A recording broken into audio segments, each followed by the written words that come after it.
Welcome, welcome, welcome. My name is Sith Holocron. I'm from the Dongers of Runeterra, and this is a very special deck discussion that we're going to have. Way back when, I had so much fun playing Unyielding Spirit, Fiora Shen.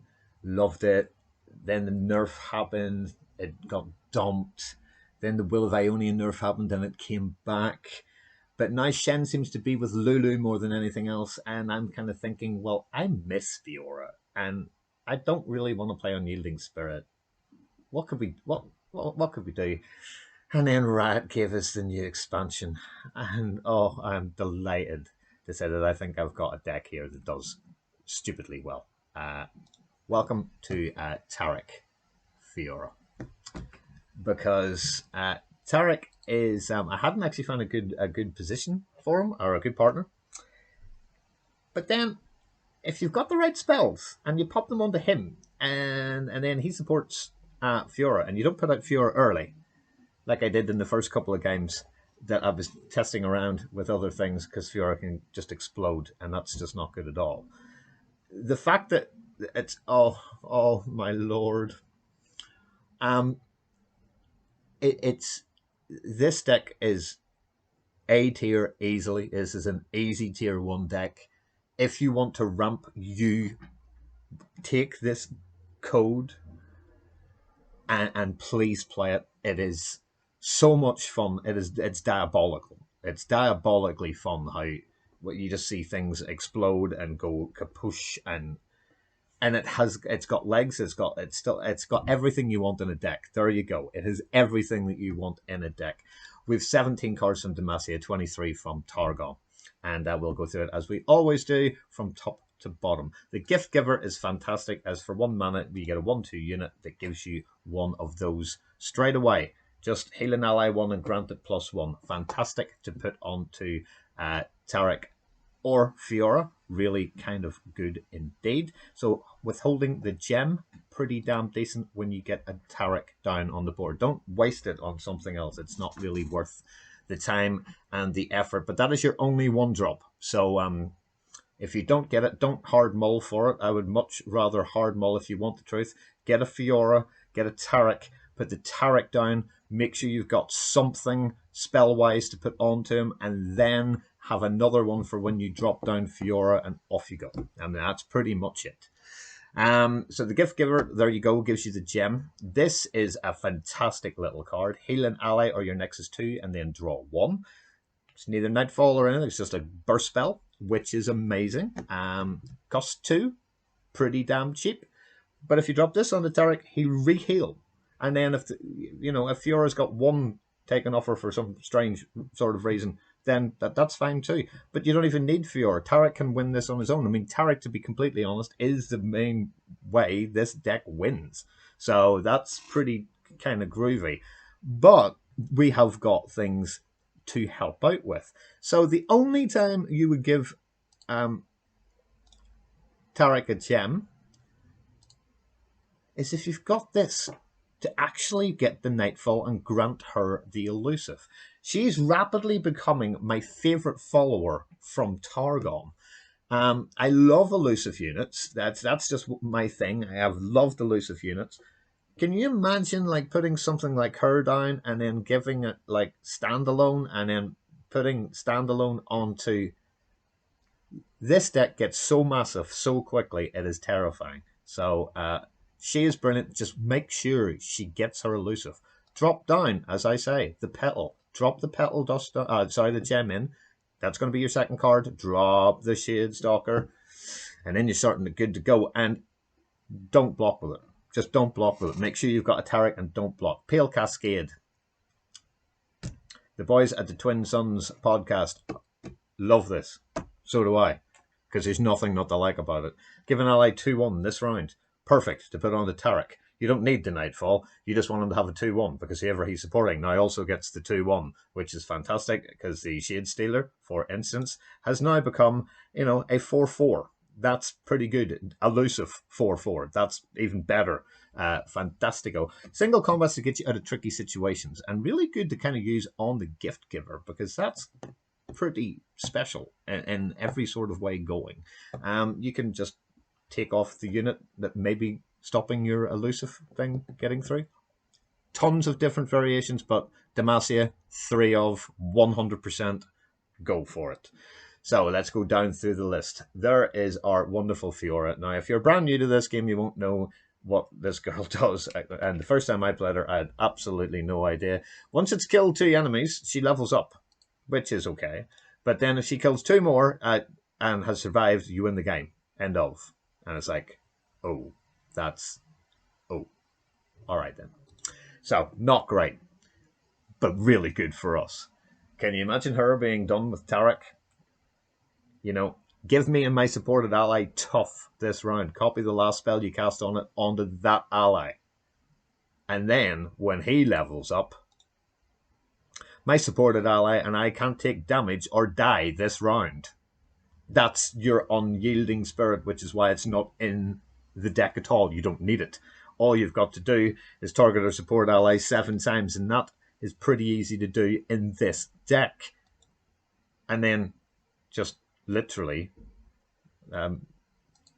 throw these people out into anything. They can't take damage or die or anything. Yeah, thank you. Pretty much Will of Ionia or Dragon Kick's the only thing that's going to stop it. Most people aren't running those because of Targon. So we are in the ideal niche meta to get this organized, which is fantastic. Another kind of underrated card that has just come out is Mentor of the Stones. Yes, he's a 3 and he's only a 1/1, so horrific. Until you realize that he creates 3 gems as soon as he explodes, and you grant my supported ally +2/+2. Now we're looking at massive units because these are grant. This isn't for the round. This is here. Put 2 onto both stats and go. And then you want him to die because then you've got a couple of gems you can put onto Taric and all that.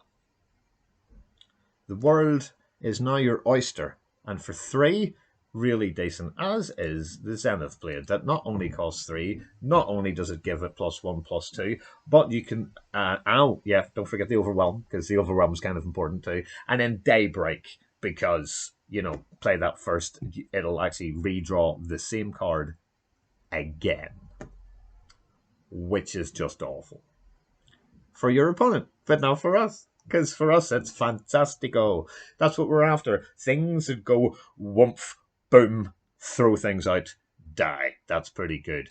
But in the instances that things are not going quite so well, like you haven't quite got your Taric or you haven't even got your Fiora and things are not looking too good, the Lord Blade Keeper is excellent at keeping other things alive, or for granting a +2/+2, which is why he is a 3 of in the deck, because he's fantastic.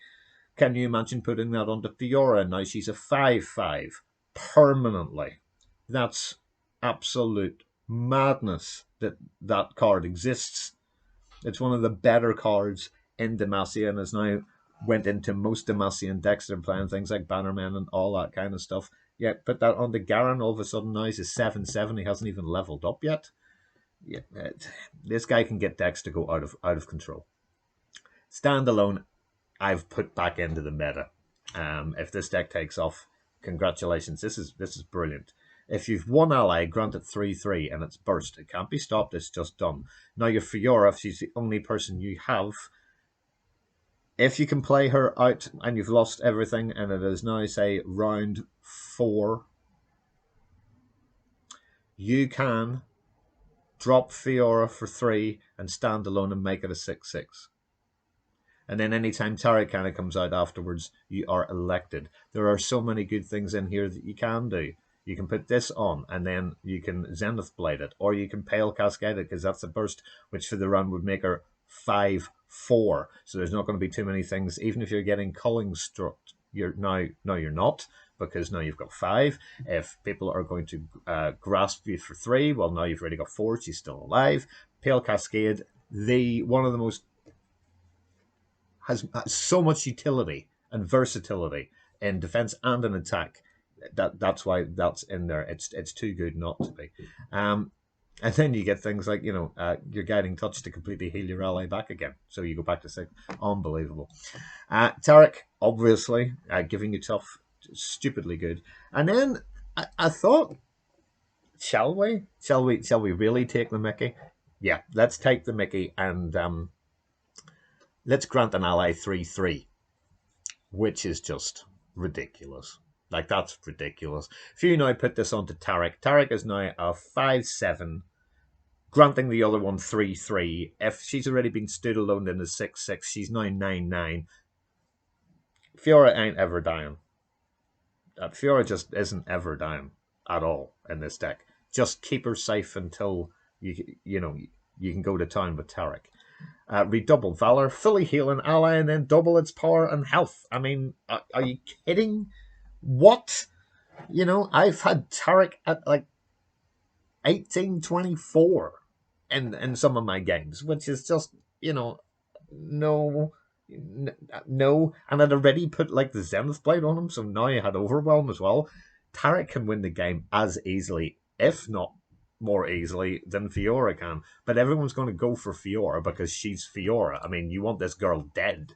You absolutely 100% have to kill this girl. No, you don't.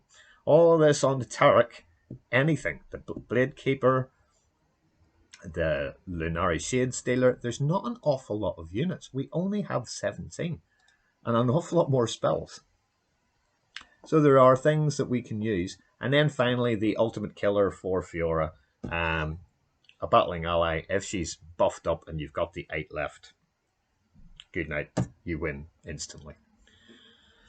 So that's pretty much this deck of complete and utter hugeness. I don't think I can make this any more complete at all. I'm only running the 2 judgments because I really want to be running at least 2 of these. And I don't want to be running just one of something else. But all these massive, huge things later on, you know, your biggest unit is a 4. You know, and that is Taric. Everything else costs less than 4. So by the time you get to like round 5 and 6, you will be able to drop down to Blessing of Tarragon and all that sort of stuff. Bank a bit of mana, and then you can Judgment or Redouble Valor.